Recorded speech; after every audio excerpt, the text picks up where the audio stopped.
जय श्री कृष्णा। राधे राधे जी। आप सबका आपके अपने सुनीता भक्ति चैनल में हार्दिक स्वागत है। भगवान श्री हरि आपकी समस्त मनोकामनाएं पूर्ण करे। तो आइए भक्तों, आगे के फाल्गुन मास की कथा अध्याय 2 को प्रारंभ करते हैं। फिर उसके बाद हिरण्यकशिपु बोला, अरे यह बड़ा दुरात्मा है, इसको मार डालो। अब इसके जीने से कोई लाभ नहीं, क्योंकि स्वपक्ष की हानि करने वाला होने से यह तो अपने कुल के लिए अंगार रूप हो गया है।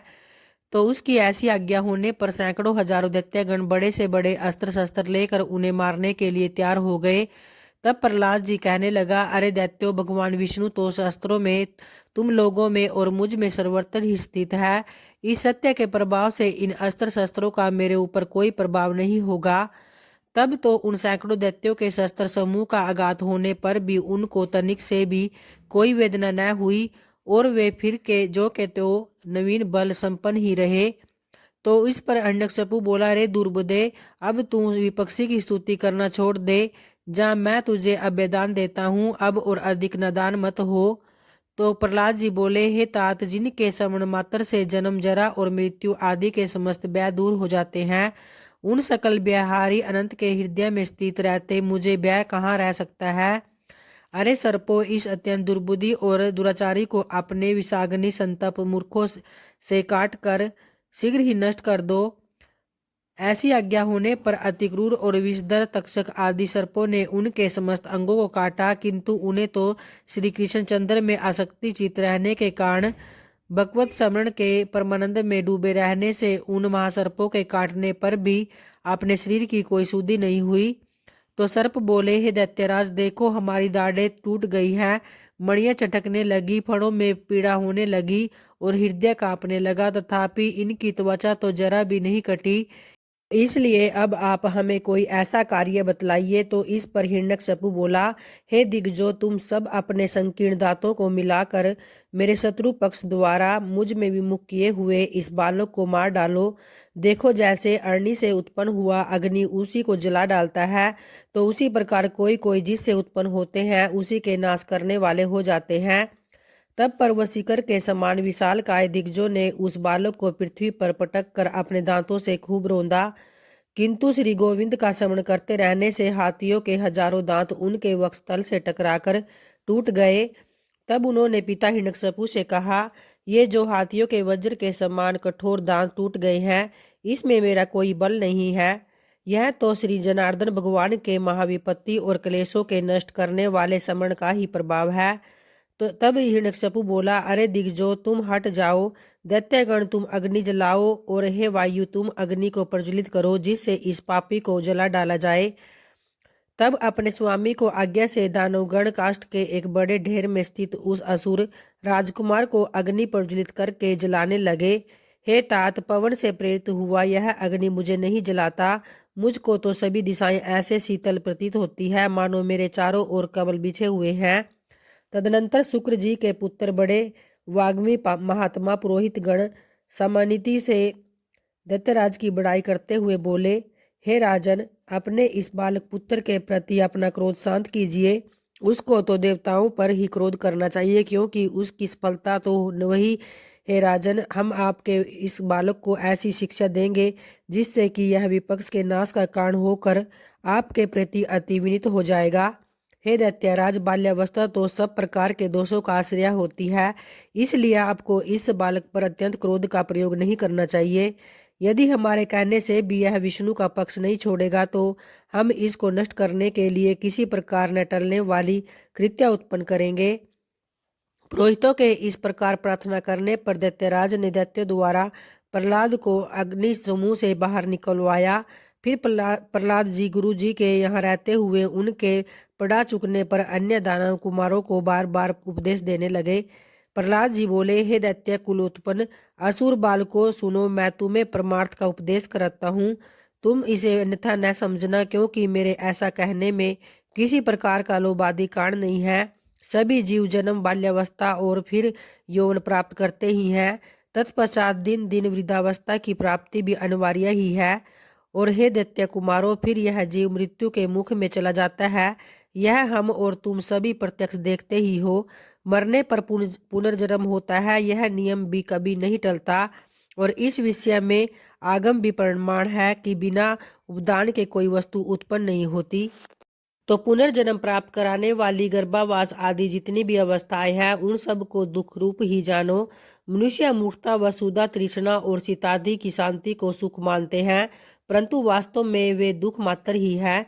जिनका शरीर व्यायाम सुख प्रतीत होता है, उसी प्रकार जिनकी दृष्टि भ्रांति ज्ञान से ढकी हुई हो उन्हें दुख ही सुख रूप जान पड़ता है। अहो कहाँ तो कफ आदि महागृणित पदार्थों का समूह रूप शरीर और कहाँ कांति शोभा सौंदर्य एवं रमणीयता आदि दिव्य रूप। तथापि मनुष्य इस घृणित शरीर में कांति का आरोप कर सुख मानने लगता है। यदि किसी मूढ़ पुरुष की मांस रुधिर विष्ठा मूत्र स्नायु मज्जा और अस्थि के समूह रूप का इस शरीर में प्रीति हो सकती है तो उसे नरक भी प्रिय लग सकता है। तो हे दैत्य कुमारों, विषयों का जितना जितना संग्रह किया जाता है उतना उतना ही वे मनुष्य के चित्त में दुख बढ़ाते हैं। जीव अपने मन को प्रिय लगने वाले जितने ही शल्य स्थिर आदि होते हैं, घर में जो कुछ धन धनादि होते हैं, मनुष्य के जहाँ तहाँ रहने पर भी वे पदार्थ उसके चित्त में बने रहते हैं और उनके नाश और दाह आदि की सामग्री भी उसी में मौजूद रहती है। अर्थात गर्भ में पदार्थों के सुरक्षित रहने पर भी मन स्थिति पदार्थों के नाश आदि की भावना से पदार्थ नाश का दुख प्राप्त हो जाता है। तो इस प्रकार जीते जी तो यहाँ महान दुख होता ही है, मरने पर भी यम यातनाओं का और गर्भ प्रवेश उग्र कष्ट भोगना पड़ता है। यदि तुम्हें गर्भावास में लेस मात्र भी सुख का अनुभव होता है तो कहो सारा संसार इसी प्रकार अत्यंत दुखमय है। इसलिए दुखों के परम आश्रय इस संसार समुद्र में एकमात्र विष्णु भगवान ही आप लोगों की परम गति है। यह मैं सर्वथा सत्य कहता हूँ। ऐसा मत समझो कि हम तो अभी बालक हैं, क्योंकि जरा यौवन और जन्म आदि अवस्थाएं तो देह के धर्म ही है। शरीर का अधिष्ठाता आत्मा तो नित्य है, उसमें यह कोई धर्म नहीं। जो मनुष्य ऐसी दुराशाओं से विक्षिप्त चित रहता है कि अभी मैं बालक हूँ, इसलिए इच्छा अनुसार खेल कूद लूँ, युवावस्था प्राप्त होने पर कल्याण साधन का यत्न करूंगा, फिर युवा होने पर कहता है कि अभी तो मैं युवा हूँ, बुढ़ापे में आत्म कल्याण कर लूंगा, और वृद्ध होने पर सोचता है कि अब मैं बूढ़ा हो गया हूँ, अब तो मेरी इंद्रियां अपने कर्मों में प्रवृत्त ही नहीं होती। शरीर के शिथिल हो जाने पर अब मैं क्या कर सकता हूँ? सामर्थ्य रहते तो मैंने कुछ किया ही नहीं। वह अपने कल्याण पथ पर कभी अग्रसर नहीं होता, केवल भोग तृष्णा में ही व्याकुल रहता है।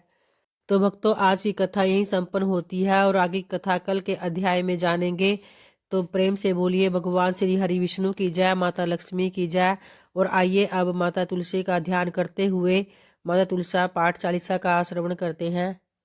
नमो नमो तुलसी महारानी, महिमा अमित न जाए बखानी, दियो तुलसी तुमको सनमाना, जग में छायो सुयस महाना, विष्णु प्रिया जय जयति भवानी, तिहु लोक की हो सुख खानी, भगवत पूजा कर जो कोई, बिना तुम्हारे सफल न होई, जिन घर तव नहीं होए निवासा, उस पर करी विष्णु नहीं बासा, करे सदा जो तव नित्य सुमिरन, ते ही के काज होए सब पूरन, कार्तिक मास महात्म तुम्हारा, ताको जानत सब संसारा, तो पूजन जो करे कुंवारी, पावे सुंदर वर सुकुमारी, करे जो पूजन नित प्रीति नारी, सुख संपत्ति से होए सुखारी, वृद्धा नारी करे जो पूजन, मिले भक्ति होए पुलकित मन, श्रद्धा से पूजे जो कोई, भवनिधि से तर जावे सोही, कथा भागवत यज्ञ करावे, तुम बिन नहीं सफलता पावे, छायो तप प्रताप जग बारी, ध्यावत तुम ही सकल चितधारी, तुम्ही मात यंत्रन तंत्रन में, सकल काज सिद्धि होए क्षण में, औषधि रूप आप हो माता, सब जग में तव यश विख्याता, देव ऋषि मुनि ओ तपधारी, करत सदा तव जय जयकारी, वेद पुराणन तव यश गाया, महिमा अगम पार नहीं पाया, नमो नमो जय जय सुख करनी, नमो नमो जय दुख निवारणी, नमो नमो सुख संपत्ति देनी, नमो नमो अग काटन छेनी, नमो नमो भक्तन दुख हरनी, नमो नमो दुष्टन मद छेनी, नमो नमो भव पार उतारनी, नमो नमो परलोक सुधारनी, नमो नमो निज भक्तन उबारनी, नमो नमो जन काज संवारनी, नमो नमो जय कुमतिन सावनी, नमो नमो सुख उपजावनी, जयति जयति जय तुलसी माई, ध्याऊ तुमको शीस नवाई, निज जन जानी मोहि अपनाओ, बिगड़े कारज आप बनाओ, करूँ विनय मैं मात तुम्हारी, पूर्ण आशा करूँ हमारी। शरण चरण कर जोरी मनाऊँ, निस दिन तेरे मैं गुण ही गाऊँ। करूँ मात अब मोह पर दाया, निर्मल होए सकल मम काया। मंगू मात यह शब्द वर दीजे, सकल मनोरथ पूर्ण कीजे। जनु नहीं कुछ एम अचारा, छम्मु मात अपराध हमारा। बरह मास करे जो पूजा, तासम जग में और न दूजा। प्रथम ही गंगा जल मंगवावे, फिर सुंदर स्नान करावे। चंदन अक्षत पुष्प चढ़ावे, धूप दीप नैवेद्य लगावे। करे आचमन गंगा जल से, ध्यान करे हृदय निर्मल से। पाठ करे फिर चालीसा की, स्तुति करे मात तुलसा की। यह विधि पूजा करे हमेशा, ताके नहीं रहे कलेसा। करे मास कार्तिक का साधन, सोवे नित पवित्र सिद्ध हुई जाए। है यह कथा महासुखदाई, पढ़े सुने सो भव तर जाई। तुलसी मैया तुम कल्याणी, तुमरी महिमा सब जग जानी। भावना तुझे मानित नित ध्यावे, गा गा कर माँ तुझे रिझावे। जय माता तुलसी की।